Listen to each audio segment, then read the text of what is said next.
I say on repeat is loft is your friend. What do I mean by that? Everyone's trying to chip with too little of loft. I would encourage people to figure out, some people are scared to even touch their 60-degree wedge or their 58-degree wedge around the green. But, most people have this tendency where they can't control that ball speed coming off their chips. The ball comes out hot. Let's talk. We've pulled on the mental side of things a little bit, and I think that to me, that in the short game is really one of the fastest ways for the everyday player to really improve drastically, in my opinion. What do you think? Because I'm assuming, do you play in pro-am events with a lot of amateurs at all? Yeah, I definitely played in plenty of that, even just games at my club. Okay. With amateurs and whatnot. When you're playing in these events, what is something that sticks out to you where you have to even give them a little bit of coaching? Because I know when you play in those, a lot of times they're looking for the pro to give a little bit of advice. What's something that you feel like you're constantly just saying on repeat when you're out there? I say on repeat is loft is your friend. What do I mean by that? Everyone's trying to chip with too little of loft. I would encourage people to figure out, some people are scared to even touch their 60-degree wedge or their 58-degree wedge around the green. But most people have this tendency where they can't control that ball speed coming off their chips. The ball comes out hot and it just runs past the hole, and they don't have a lot of control on the ball. Well, a lot of the times it's because they don't have that loft that they need. And so, or they are sticking to the traditional hands forward, ball back in your stance. I think that technique is flawed, and it's a shot that you will use occasionally, but in general, if you watch guys on TV, most of their pitch shots, their ball is more forward in their stance. They're using more loft. That gives them the control and the spin that they need to be better with short game. So that's definitely something I'm saying a lot. Loft is your friend. Stop using your pitching wedge and your 9-iron and grab some more loft. Now, of course, if you have a ton of green to work with, sure, get the ball down and rolling.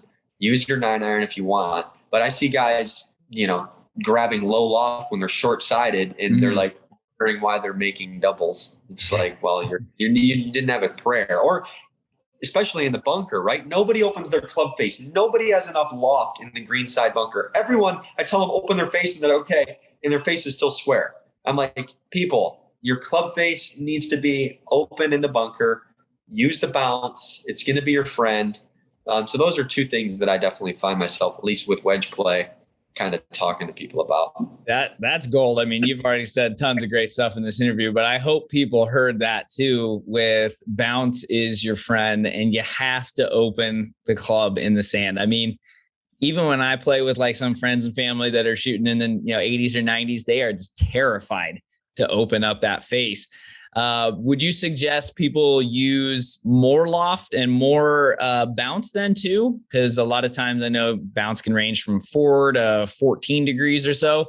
Would you recommend people having like more than one kind, or maybe amateurs have more bounce? What's your thoughts on that too? It depends on the grass. Okay. If you're on Bermuda, you're going to want, down in Florida, down south, you're going to want more of that shallow kind of technique in which you are going to want some bounce.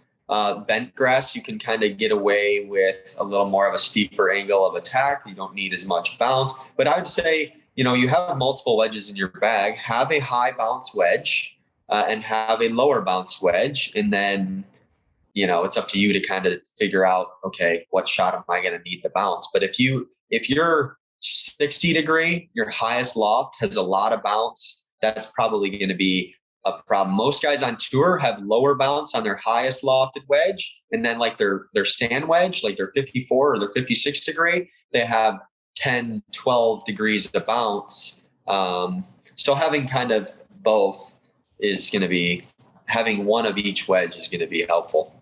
Perfect. Yeah. Having just the equipment. There's so many things that make golf harder on ourselves. Obviously what we say to ourselves, but a lot of times just quit equipment. We don't think about the little things like bounce.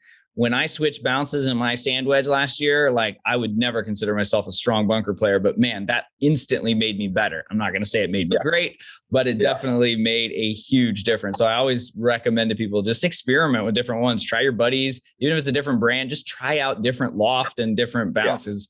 It can make golf just a little bit easier. Oh yeah, definitely. It makes a huge difference. The grind too.